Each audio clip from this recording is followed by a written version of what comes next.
Hello and welcome to another episode of By the Horns, a Bitcoin podcast about South Africa.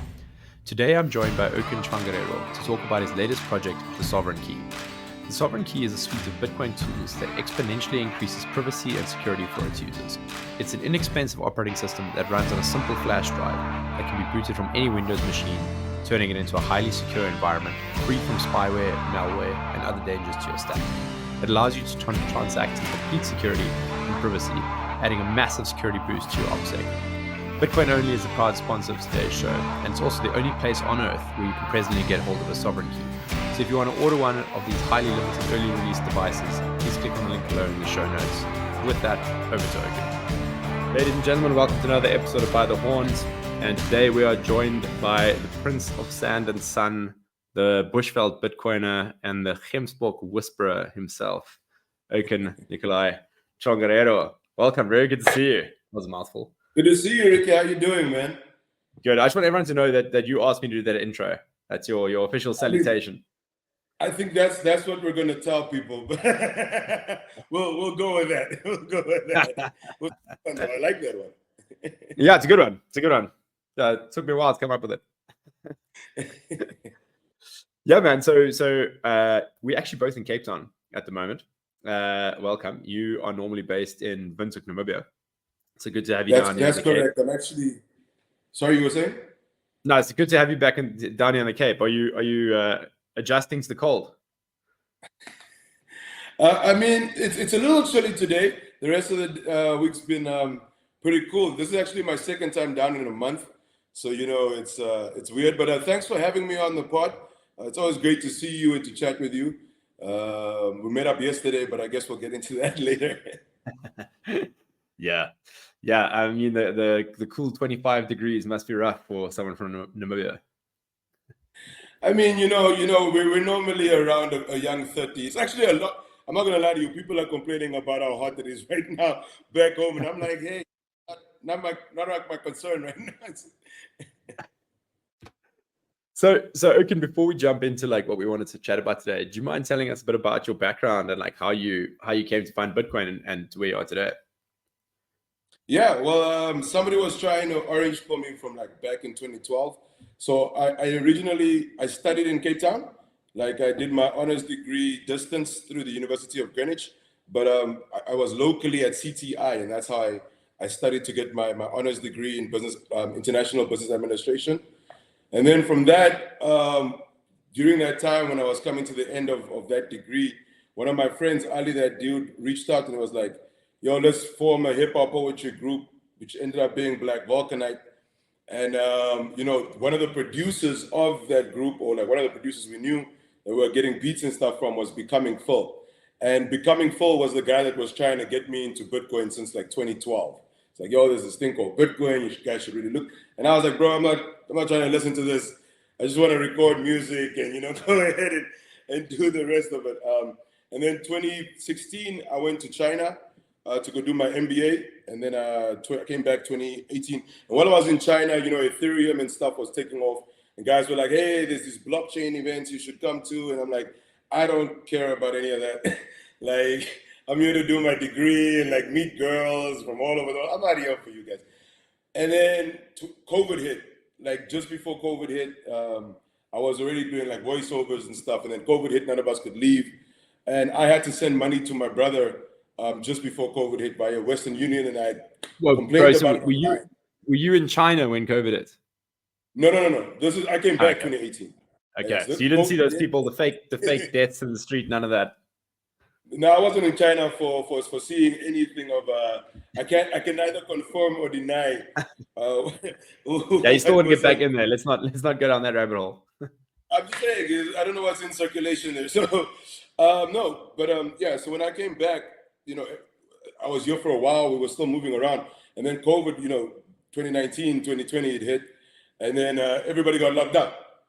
But just before it hit, I was still sending, money to my brother who was in Dubai via Western Union, and the fees were murdering me. Like not just the fees that Western Union charges, but printing of like, your documents and your 6 months bank statements and all of that every time you want to send.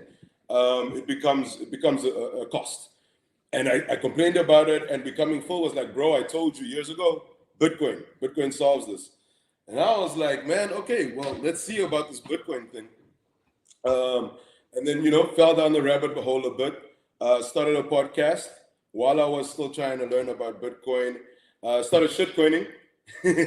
Yeah, I was a shitcoiner for a while. And I was a heavy one. And that's why one of you guys talk to me about those coins. But yeah, I was shitcoining for a while. And then I was like, how do I really monetize my podcast? Because we started making some headway. We really started making some headway. And we started ranking, top 10 in South Africa, top 20 in Netherlands, ranking top 100 in France. So we started, and I was like, I got to make some money from this somehow. And then I started reading terms and conditions. And as it would learn, places like Spotify take your things and pay you when they want to, and things like that happen. But of course, it goes into more. But yeah, that's how I came to then seeing how do I monetize my Bitcoin podcast or my podcast, which then became a Bitcoin podcast as I started monetizing via Bitcoin. So I became the first the first podcaster in Africa, continent-wise, to be paid in Bitcoin while people were streaming my podcast. So yeah, I spoke with Adam Curry, his podcast, great guy, and just more about podcasting 2.0, how we can use that, and then I implemented that, and then from there I just continued going until we got Easy Sats and now Sovereign Key. Awesome. And so you're in Cape Town at the moment, but where are you based normally? Normally I'm based back home, Windhoek, Namibia.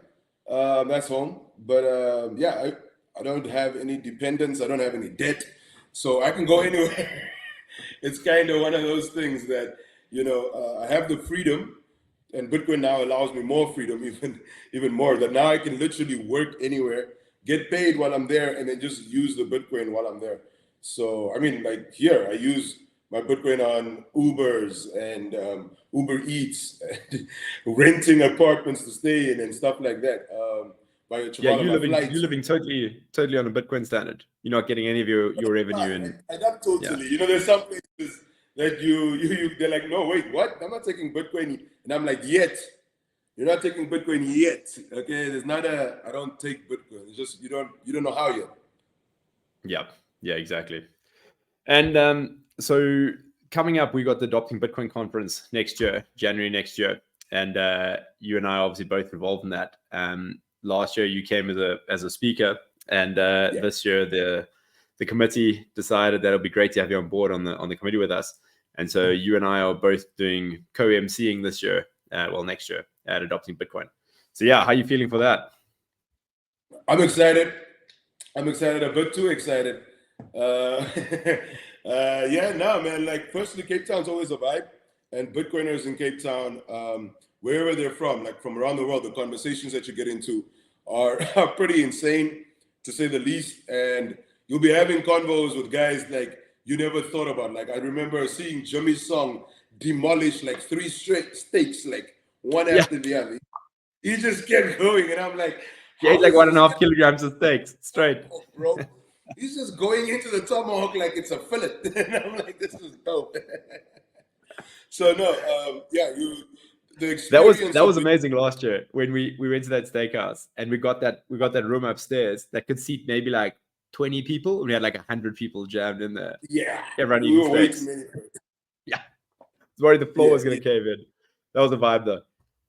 It was. And that's the thing. You meet people like and have convos. Like, again, I was just some guy from Namibia doing easy set stuff, and then it's like apply for a conference, speak at the conference. Of course, try to do well and be what you're talking about. And then as you meet with people, you're speaking with them, and it's people whose tools you use. You're literally talking with Craig Raw about Sparrow Wallet while he's in. It's like, yo, yes, let's keep going on about this topic. I like this topic. Talking, with Aqua Wallets people, as you're moving around, it's mind blowing, and I'm very much looking forward to doing it in a different space, especially the space that it's going to be in, and seeing the convos and collaborations that come from that. Definitely. Yeah, man, it's a high signal conference, hey. And the fact that it's small means you really get to like spend quality time with everyone and actually interface with everyone at the conference, have these conversations. And yeah, obviously we've seen what the speaker list is looking like this year, next year. So it's gonna be bigger and better than last year. We're excited. Yeah, no, definitely. I think especially because of, well, I don't want to give anything away, but like the type of people that are speaking, like when we speak about how do you build circular economies, how do you integrate things, how do you, those are the, it's almost like a big workshop, Yeah. where people Yep. get to speak, because you're literally gonna learn so much. But yeah, let me not spoil anything. Yeah. And we've got non-Bitcoiners there too, right? And that was kind of the theme of last year, was getting in the people building the parallel institutions. So we've got some different parallel institutions from South Africa this time. We've got the biggest of big hitters coming in this year. Last year, unfortunately, couldn't make it, but he's going to be joining us this year. And he is not a Bitcoiner. Not really his forte. It's not that he's anti-Bitcoin at all. It's just like not on his radar. But this guy has built like the biggest parallel institution in South Africa, and they're coming to the conference because they are interested, and they're like, well, we understand that the state is going to be weaponized against us, and it is already the writing's on the wall, and they're like, how do we integrate Bitcoin? And then more importantly, from our perspective, is like, as Bitcoiners, we can learn from these guys who've been building parallel institutions for 20 years in a non-permissive adversarial environment, which is kind of what Bitcoin grows in. So like, there's, how do you build things in the meat space in an environment where the government's trying to choke you out? And I think there's a lot to learn from these people. So yeah, super exciting. And what I'm really excited for about the conference is like all the side events. There's like all these cool side things happening that people are setting up, So we've got the film evening happening. We've got cocktail parties going on at Wiggle. Did you go to Wiggle last year? The car hire. I did go to Wiggle. I went to Wiggle, and I went to I went to everything last year. It's funny. So there's a car hire. So like, it's like a luxury end, like Ferraris, Lamborghini stuff. And then they accept Bitcoin, right? The owner's a massive Bitcoiner. Don't want to dox him, but we're having a cocktail event there. Dox him. Yeah. I mean, all the cars have got Wiggle number plates, so he's doxed.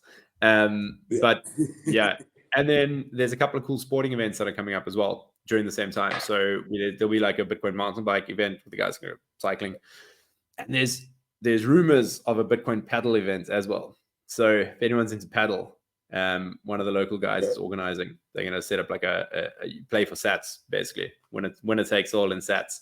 So cool things happening. I do enjoy like how organically things gravitate around Bitcoin events, and I'm not gonna be taking part in a paddle event, but yeah, you and me neither, bro. We're gonna be sitting on the side talking shit. We'll watch. We'll commentate. Be like, commentating. Yes. But if there's like table tennis, I might jump into that one. Is that because you spent 3 years in China? Do you know how to play table tennis? I mean, I knew how to play before I went, but I'm not gonna say it didn't improve. Yeah. Anyway, so conference is second last weekend of January, the weekend 23rd, 24th, 25th, in that realm. I might be wrong slightly with the dates, but it's around there. Go to adoptingbitcoin.org and head to the South Africa conference. All the information's there. I'll put a link in the show notes. But yeah, all right, cool. So that's the conference. You've been busy building something over the last few months, and I was lucky enough to get a sneak peek a few weeks ago when you were here in South Africa last, and then you went back to NAM and you came back and brought me a finished product, and a few of them, and that is the Sovereign Key. I've got one right over here. Okay. And that's just a normal flash drive, you would say. So what's so cool about this, and why is this flash drive important? All right, awesome. Firstly, thanks for being one of the first people to besides me to it was weird just watching you use the Sovereign Key, and it's not me using it, and it's like, oh, another person's actually using this. It's like, it's amazing. So the Sovereign Key basically is what the name says it all. It's a key to your sovereignty, but what it does is it effectively makes any computer that you plug it into, it boots the operating system that is on the USB to then make that computer your computer. So right now, literally, when you plug in the Sovereign Key, You can either boot it into normal amnesia state of Tails, where it just continuously forgets what you've done on the drive when you plug it out, or you can put in the password for the persistent storage part. Once you start it in that persistent storage part, that's where you get, the pruned Bitcoin node. You get Sparrow Wallet, which is attached already to that pruned Bitcoin node of yours. So you would be pulling directly from your own, running on your device pruned node. And then yes, you'd literally hang on. So let me get this straight. So this thing lets you boot your own operating system on any computer, right? So you plug it in, you boot it. Now you're not, let's say it's a Windows computer, right? You're no longer running Windows. You're running the operating system that is on this device. And this means you can effectively use that computer, hijack it temporarily to run your own secure operating system with all of the apps and things you want to run in there. And it's got persistent storage because this is a 256 gig device. So you can access your files, etc., on this device. And then when you're done, pull it out and leave no trace on that computer that you were ever there. Correct. The computer that you were using as the interface will have no record that you were doing Bitcoin stuff or non-Bitcoin stuff. When you're browsing using your sovereign key, by default it uses Tor for everything. So you would use Tor browser. That's the default browser. So literally, think of it like Tails with the addition of many different Bitcoin tools on it, including like Bales, which is how firstly we were able to get Bitcoin Core on there. And then it comes with its own Codex 32 wallet, which basically allows like Schnorr signatures. It's a lot of different tools. Like you have things like Electrum Wallet that of course comes with Tails. Then you have Sparrow Wallet, which is another tool that, whether you're online or not online, allows you to sign transactions, create transactions. As you know, it's a very powerful desktop wallet. So what we did was, with the sovereign key, say, hey, how do we give you all of this? In addition, we added books of the likes of the simplest Bitcoin book ever written by Kesa. We added the Bitcoin white paper, along with links to where you can get it in different languages. On Exonominia, that's on the README file. You can get on the sovereign key README file. Bitcoin for businesses. There's a couple of books that we added in just to get you started. So this was always aimed at, firstly, being for getting children and school kids and young adults the ability to, firstly, not have to buy a brand new computer. So if you want to say, let me donate to a school, why are you buying computers that are like 6,000 to 8,000 Rand a computer? And then every 2 to 3 years, you're going to have to update that computer for that child or that person that's getting it donated, right? Because it becomes obsolete. When you could just donate a lot of sovereign keys to the students themselves, and then wherever they find a computer, internet connected or not, they could still do their homework, they can still do their projects, and then they can still learn about Bitcoin and how to use it with the tools on board to then utilize it when moving forward, without having to trust whoever when they're using it. They're literally walking around with a Bitcoin proof node. So you're saying that a school kid can get one of these, because obviously this is cheaper than a computer, and they can effectively share a computer with anyone, and they don't have to have the computer configured to their own personal needs and have their own files, any of that stuff. You can just go and plug this in. All your stuff is there, and you can use it as you need to. So you can you can hot desk on a computer, as it were. Well, yes, but there are certain limitations. So again, like Apple is notorious with like just hating anybody that's not them. Sure. So the M1 Mac, the M1 chips and above, you're not going to be able to use this on any of those devices. Some Intel Macs work, but again, that's with the caveat of Apple does what they do. We have a whole list on the README file of how you literally boot in. When you plug this into a device, the device has to be switched off. You'd plug the device in, right? You plug in your sovereign key, you'd switch it on, and then as it boots up, you would hit the key that puts it into its BIOS mode, right? Like its boots up mode. On Dell, like F12. F12. Most computers is F12, right? Is what you would hit. And you just tap it a few times, and then it will get you into the mode to say, where would you like to boot from? The hard disk? Would you like to boot from a CD-ROM drive, whatever? And you'll see USB. You just scroll down to USB and click on that, because you are booting from the operating system on the USB, not the operating system on the hardware. Now, of course, depending on what hardware you have, of course, the more RAM that the computer has, the better for you, because when you plug it in, you will have to update or catch up to the Bitcoin chain, right? To the tip of the chain, depending on when last you synced your device. I've gone 2 weeks without syncing it, plugged it into an 8 gigabyte, laptop, Dell laptop, and it 8 hours, just left it overnight. But again, it depends on how you have your setup and how you want to go about it. But essentially, don't even think about sharing computers. Think about internet cafes, right? What happened to all those computers? Libraries, like they have these computers already. Like it rejuvenates a couple of things that have been in every or most neighborhoods, and hopefully in most town centers and community halls where there's at least one computer, and a child can go and say, when I plug this out, you can come and use it next, and we're not going to mess up what's happening on the computer itself. Yep. And so importantly, this is running Linux, right? So you're running this. Yep. Yes, it's running Tails. So the reason I decided, it's been a bit of a journey.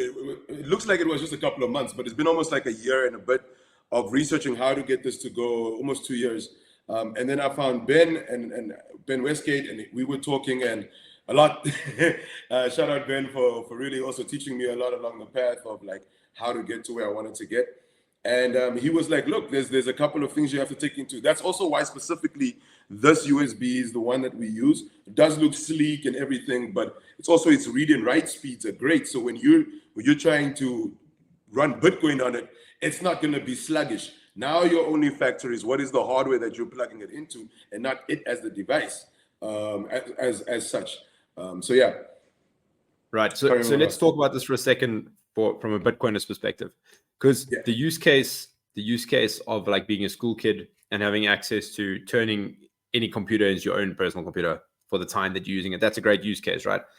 But the use case I'm more interested in being a Bitcoiner is how you'd use the sovereign key in a Bitcoin scenario. And the way I understand it is you don't know if your personal computer you're using is compromised or not. You have to assume it's compromised. So therefore, when you're transacting with Bitcoin, you should be using air gap to protect yourself against that. But you're constantly using your computer for other things that is not Bitcoin. So we often suggest to people that you should have a Bitcoin dedicated device if you really want to be secure, particularly when you're playing with your life savings, right?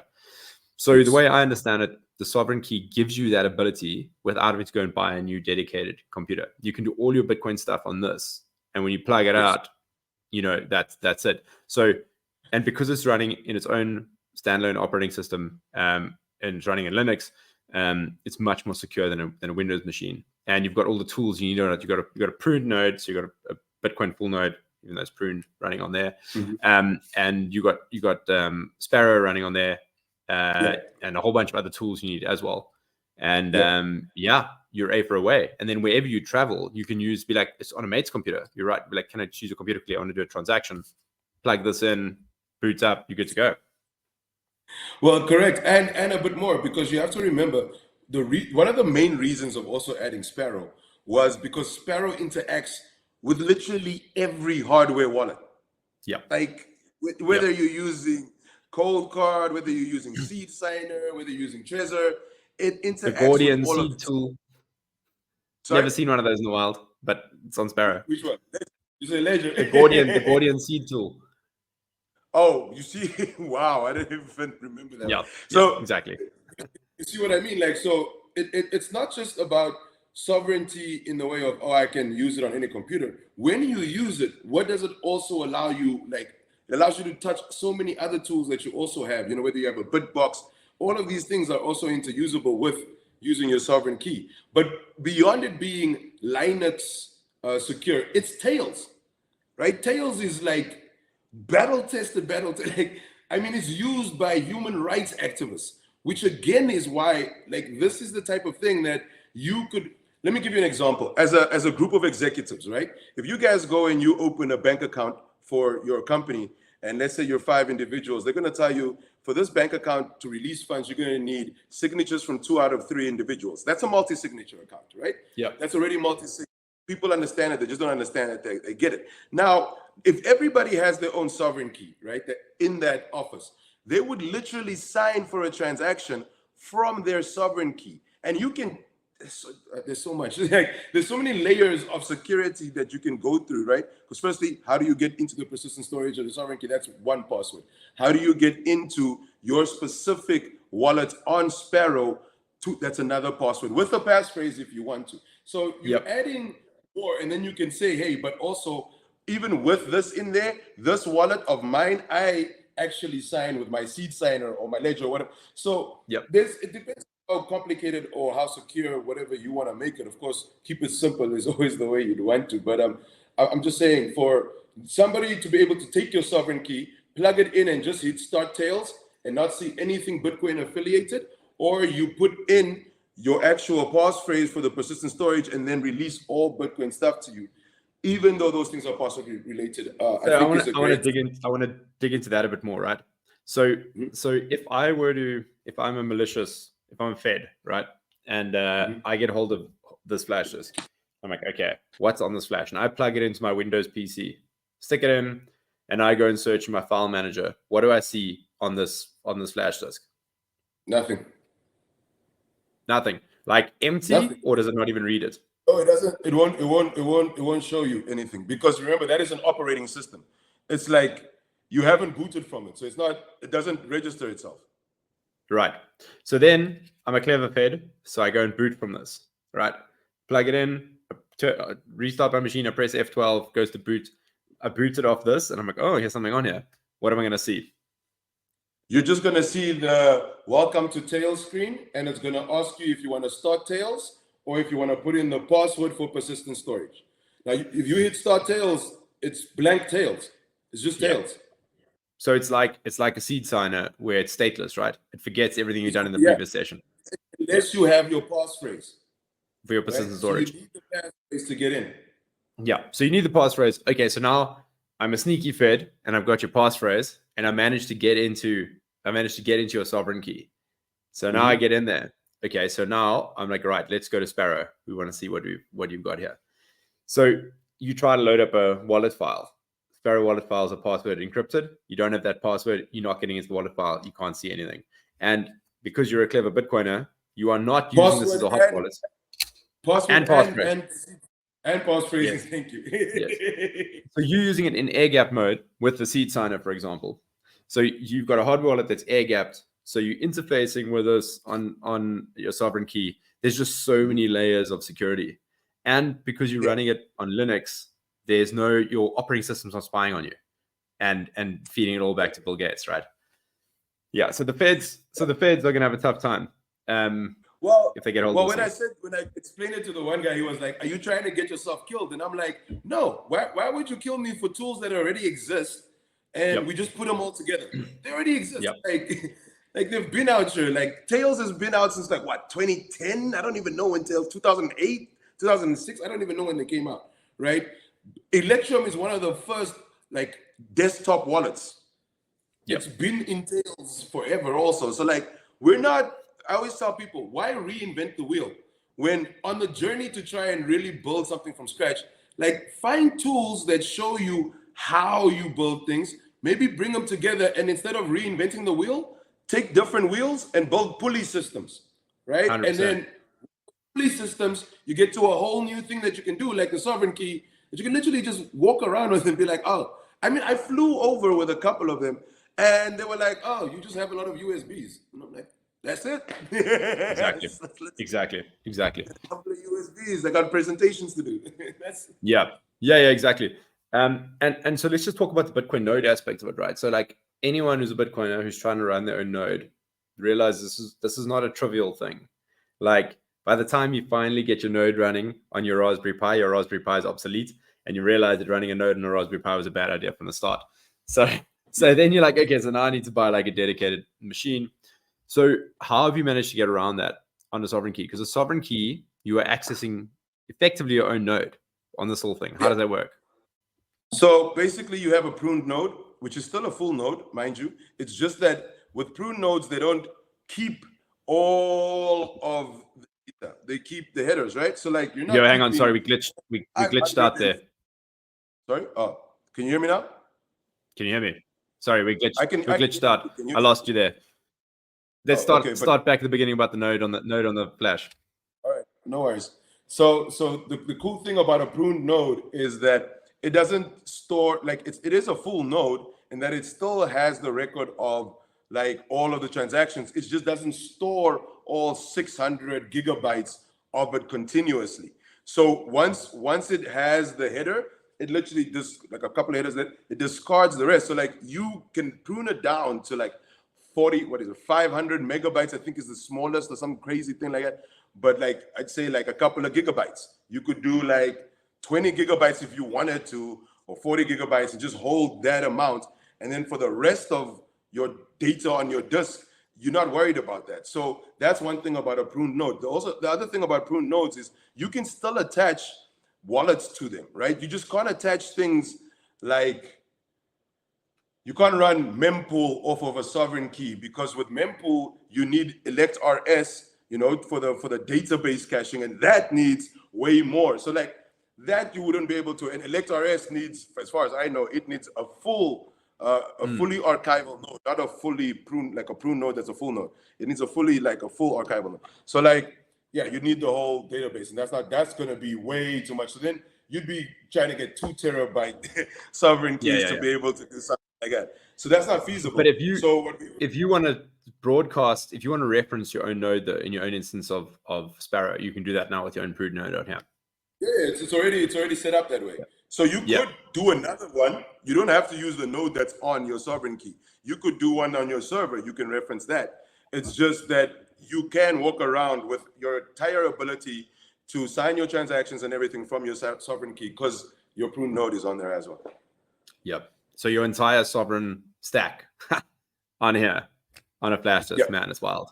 It's wild. With Bales also, remember, because like the Bales menu, like what Ben did with that was great. He literally integrated that even to update. You want to say update Bitcoin Core, you just open the Bales app, and then literally there's scripts, and then you just go and you say, hey, update Bitcoin Core, update Sparrow, update like Tails, and then it will go pull from the latest repo of, because again, these are all out there already. So it just goes and looks for the latest one, and if it's there, it asks you, okay, this is the latest. Would you like to install? And then you can install. Okay, so explain this to me like I'm Joe Biden. So you start out with Tails. Okay, so we understand what Tails is. It's like a persistent operating system. A stateless operating system that lets people interact and not leave a trace, right? So what is Bales, and how is Bales different from sovereign key then? So Bales is how we literally found out that you can. Bales is Bitcoin on Tails.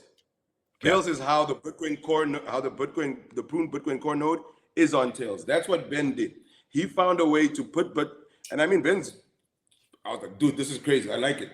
And then with that, he added in, so Codex 32 is like a way to break up your seed phrase into an even more secure set of phrases that you would then share. And then you'd need, this is some really nerd shit, I'm not gonna lie, it was really fun to go through and to play with this shit. And it's like, oh, so now you gotta go here, and then you gotta move this thing, and then this thing, you have to have the other codex to be able to look at, okay, this is the next. So you can literally secure this thing for ever, right? Your key, in so many different ways. But the thing is, Bales is basically a wallet, right? It allows you to have Bitcoin Core on Tails, but then Bales itself is also a wallet Bales, which allows you to use Codex 32, and I can't remember the book right now.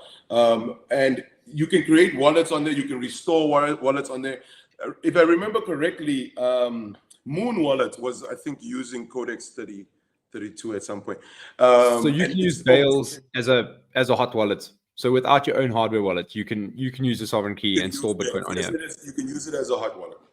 Yeah. Straight from there. But again, the Bitcoin Core that you would be pulling from or using Bales is attached to the one that's on your sovereign key as well, right? Right. And then Sparrow is attached to that as well. And then you've got Electrum, which is just Electrum. No, we don't really use it that much, but you can use it if you want to. And Electrum is there. You can, if you wanted to, you could attach. And then there's more coming, but that's for version 0.02 or 0.101. Okay, so let's talk about some of the other tools that are on Sovereign Key besides the Bitcoin tools we got. So I played around with it this morning, booted it up. I see you got a password manager on there. That is epic. I don't. So again, you have to remember that within building the pulley system, some of these wheels already come with their own tool. And Tails itself comes with that password manager. Tails comes with all the open, free and open source things like the instead of using Word, you're using like Open Libra and stuff, because Tails already comes with all of this as a standard. So we're talking like a document editor, Excel, like a spreadsheet, PowerPoint, like a presentation tool, database manager, all that stuff's on there. And your password manager. I was going to put instead of VS Code, I was going to put Codium on, but I didn't know if I should for this version, because there's a lot of other things. Like, as you know, there's some emulators I want to put on for the next upcoming versions, which I'm very excited for. I'm literally right now busy flashing a test Sovereign Key to be like, let's go, and we're gonna make this work. So yeah, it's fun. It's great fun, and I just think that we should all try to contribute to Bitcoin in some way, if we can. And I think that might be one of the ways I can contribute over time. Man, it's a great contribution. And especially so, word on the street that I heard from you is that this little bad boy, the seed signer, you got a seed signer emulator coming to the Sovereign Key. Want to break that down for us a bit? So that's what we're working on right now. Is so I was one of the guys that worked. It's kind of weird, but I don't even know how I fell into all these things. But so I'm in the seed signer dev group, and last year sometime or earlier this year, somebody had the emulator up, and I was like, yo, let me try this out. And I got the emulator to work on my Linux machine, on my Ubuntu machine. And I was like, it's like at 4 a.m. or 5 a.m. in the morning, the thing just finally works. And I'm like, yes, I jump for joy. And then while I was finishing up the Sovereign Key for this release of the README file in version 0.01, I found out that I can actually run the emulator itself on Tails. So that's why I'm busy spinning up another test one to see exactly how that process goes, do it a couple of times, test it out. I would not in the first release, of course. I'd first run it a couple of times before I actually put it in there. Because they have made it that you can use a camera now. At the beginning, you couldn't even use the camera function through it, it was for testing, to learn how to use the seed signer, which I also think is very important, more than actually using the emulator itself on the device. I think it's more practical as a learning device to say, oh, this is how you actually go about creating keys from this device that I can go build. I can go build this device. I can go get the pieces. And that's why I want to put it on there, more as a learning tool than use the seed signer on the SK for all of your stuff. I don't think to have that and your Sparrow on the same device, I don't think is a good idea either. Yeah, but you could buy two. You could buy two of them and do that. Yeah, totally. Man, it's such a cool project, such a cool device. Hats off to you. And the first Sovereign Keys that are available for sale globally, anywhere in the world, are going to be available through my store, Bitcoin only. And we have, you gave me 5 of them.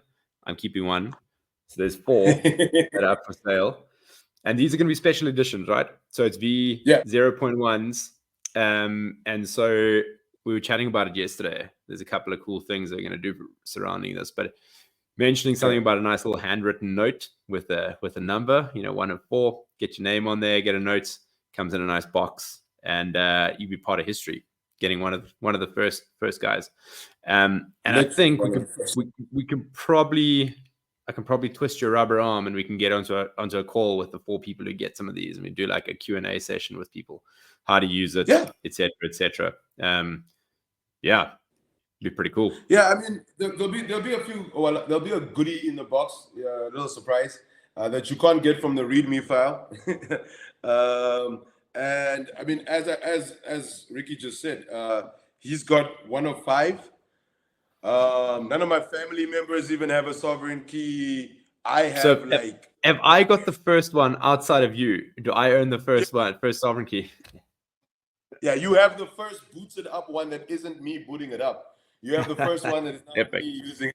It's kind of like, wow, it feels weird. Straight out of Windhoek, guys. Straight out of Windhoek. From the 061 plus 26461. That's where it comes from. Man, I mean, I suppose it makes sense because the suburb I live in is kind of jokingly called Windhoek because the wind never stops blowing here. So it's meant to be. Goes, you know? Like you're in Windhoek, I'm from Windhoek. It's crazy. Yeah, 100%. So yeah, so we're gonna do some packaging for these, and we'll probably take some. We're gonna put it out in our local Signal group, and we'll get the pre-orders in for them, get them shipped out in the next 2 weeks or so. I doubt these will even touch the online store. They're probably going to be snaffled up in our local Signal group. So I'm not gonna lie to people you. watching this. I got a call this morning where 2 calls. First call, which is great. My supplier in China was like, bro, we're gonna get you better pricing. So I was happy about that, of course.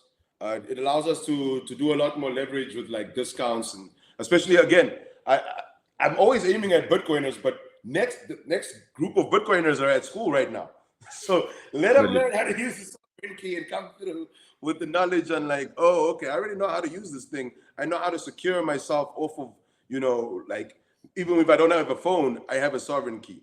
If I can go to any place where I can find a computer and I can use my sovereign key. So I think we're on the verge of people understanding you don't have to reinvent the wheel. You don't have to, go bang your head for 8 years. Like start working with what's in front of you. Speak to the people. I mean, I messaged Ben and I was like, bro, I love Bales. Can we do XYZ? Because I need to do what, and I want to. And he's like, yeah. So just, I'll help you and then do your thing. And then we just move forward. Because I also think I can give you a tool, but then I go tell you, go find the books to read about, how to use this tool. Instead of giving you the books as well. It's like, bro, everything's on there. All the ones that are free, take it. It's there. It's free. You can read it. You don't have to pay anybody else. You bought it once off.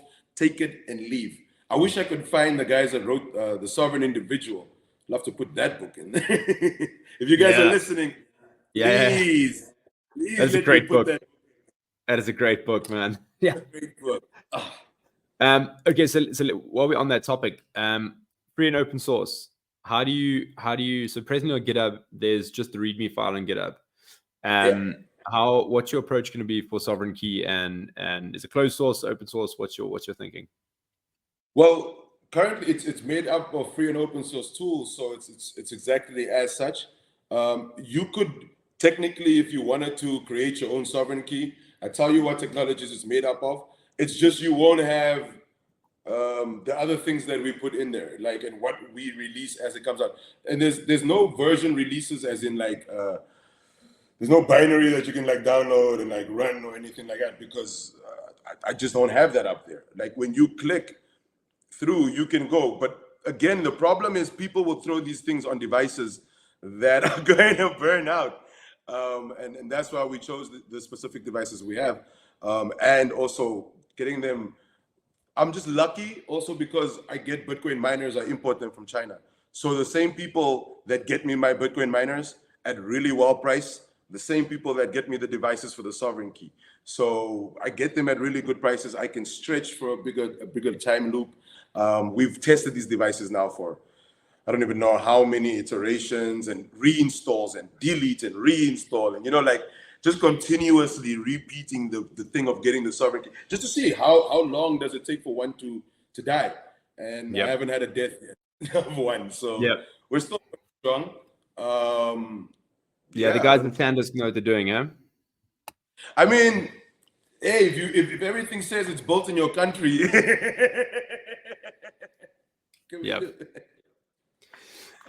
Okay, so your answers to open sourcing, like everything on the sovereign key is itself already open source. All of the tools are there. You've just, like you say, you've just built a pulley system. You pulled them all together. Correct. Basically, you could buy a sovereign key from us once, and you could probably just clone it, which is my way of saying if I die, the sovereign key can't die. Also, like the project has to. beyond and me. so you say you can just clone it. I actually was on there this morning, and there's a menu item In clone. the world, It's right there. you can clone. You can find a way to do anything in this world. If you really put your mind to it, you could probably break into something. It's what hackers are there for. What I'm saying by this is to say the sovereign key, that until we can actually put it out, when I find out how, again, I'm only as knowledgeable as I am at this point in time. Like, as I find out how to do this in more of a, hey, just click here, download this, and XYZ. Yeah, that's the goal. I don't want to actually hold on to this forever. Like, if in a couple of years people are like, bro, there's other versions of sovereign keys everywhere, guess what? That's better for society, I think. And it might just bring the cost of hardware down more for us, which is also great because we can build more stuff. Like, nobody wants to just build one thing. Yeah. But the thing is, people love convenience, so I sell seed signers, and most people want their seed signer fully assembled. I mean, Correct. Kind of an indictment on people, that they don't want to build themselves and check the software and do all of that stuff. But I get it. People are like, they're not experts. They just want the thing to work, and they like what they get with this. And the same applies to sovereign key. Like, they don't want to mess it up. A lot of people they don't want to think they're going to mess. That's the biggest thing, bro. People aren't lazy. They're scared of messing it up. That's really what it comes down to. And so with the sovereign key, you could clone it and get a clone from someone else, sure. Or you could buy one that's ready made. I mean, it is also to try and say, hey guys, if I know people that can't afford one, I can get them some. Like to even start them out. Exactly. And at least, won't be as the hardware won't be as reliable probably, but I mean, you can get started until you can be like, hey, let me just buy myself one, and then next be like, okay, cool. On my learning journey, until your flash sets itself on fire in the library computer. This is why you're running a cheap flashes. You should actually clone it just for your data, just so it's a backup. Just to back up the data you should clone. But yeah, we show you all in the instructions, like the instruction manual that comes with your sovereign key tells you how to do this. Because we want you to not be like, oh, the thing burned, I need to now go buy another sovereign key. No, dude, like back it up, and you could just go again. You can get another device from us, or you can, source it yourself. If I don't know, somehow you can get it cheaper than we can. But if you can, tell us, and we'll make you our supplier. Exactly. That's you can.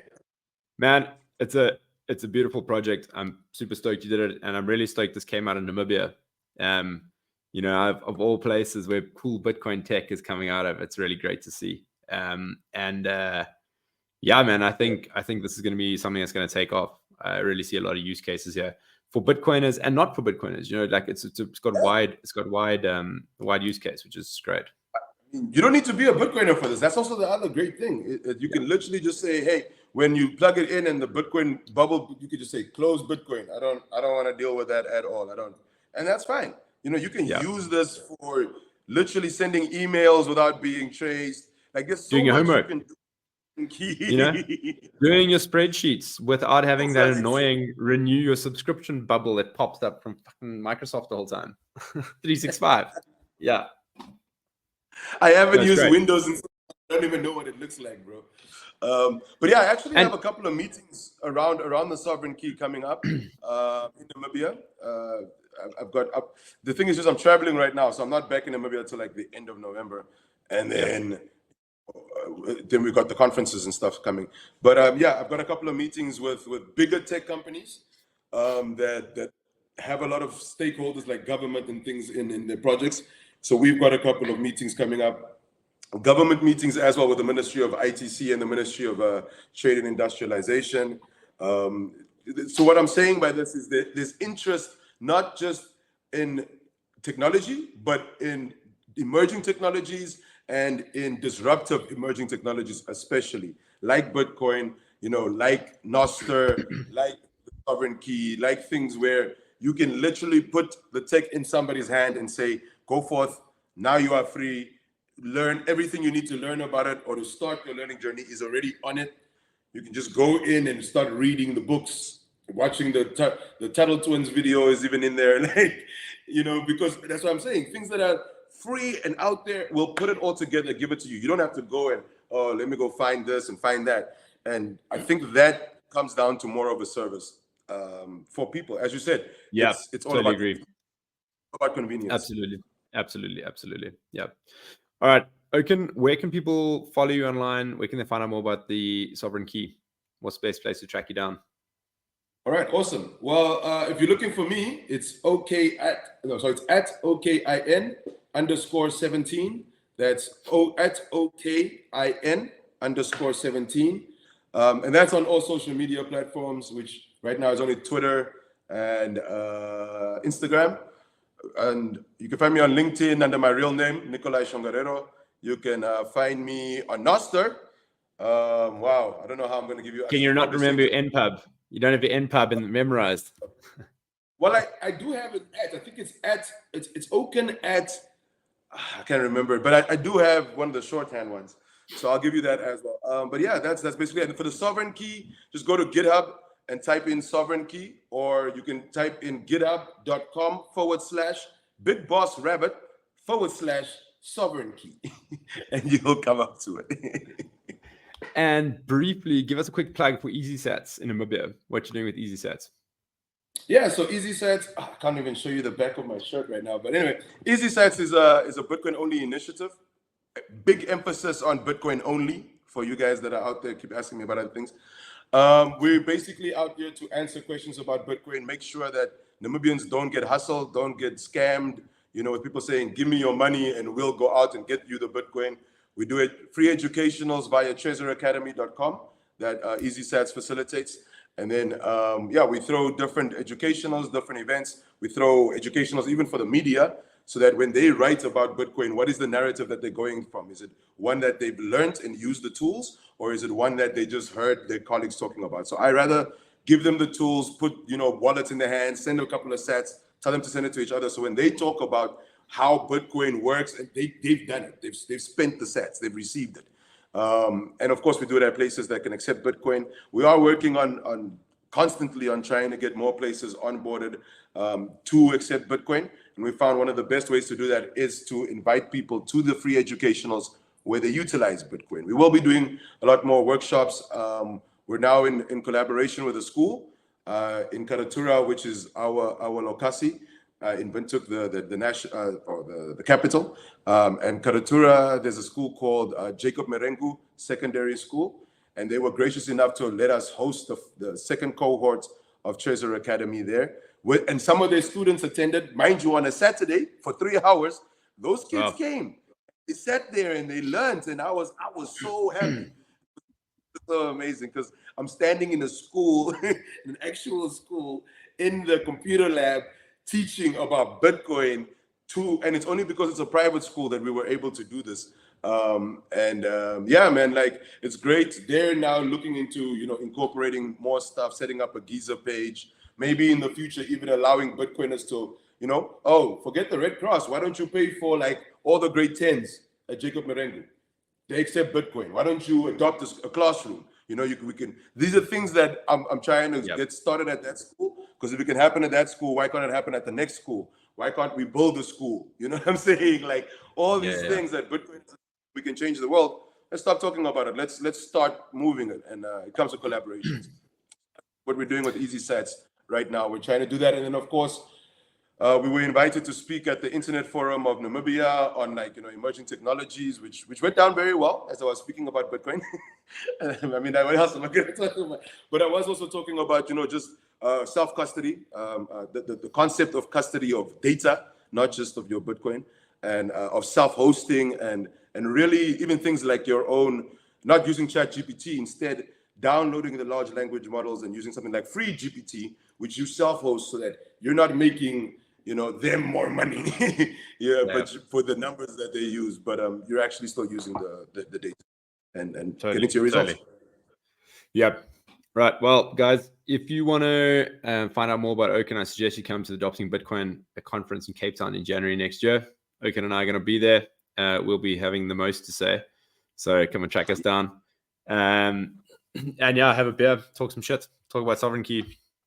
Be a good time. Yeah, and before we go, one thing, if you have an idea, please don't be like me and wait a year and have people continuously being like, have you released it yet? You said you were gonna rather just, write the README file, release the README file. It will force you to release the product from the clutches of, your house, and you're just holding on to it. I had to, like, Ricky's got 5, bro. I don't even have that many on me anymore. I got 4. One of them is mine. You're going to have to pry this out of my cold, dead hands. There you go. You only have 4 left. Yeah. There will be more coming. As I said, Yeah. we're literally, as I'm out there in Cape Town, speaking with all the other guys. So they're busy getting stuff ready. So it's going to be great. It's going to be fun. Yeah, guys, if you want to get your hands on one of these, there'll be a link in the description below where you can go sign up for the pre-order. The first 4 are going to go to the first people who come to us, probably in our local Bitcoin group. But for the rest, we'll be doing a second run. You can sign up for pre-order, and we will ship them all over the world to you because they're really small. Go in an envelope. Cool. Okin, bro, thank you so much for your time. I will be seeing you real soon again. And always a pleasure, man. Always a pleasure. Thanks a lot, man. Like, the excitement you showed the first time you used the sovereign key made me want to just keep working. I'm not going to lie. Like, I can't wait to see more people using this. Yeah, it's a thing of beauty. Cool. We'll chat to you later. All right, guys. Have a good one. Cheers.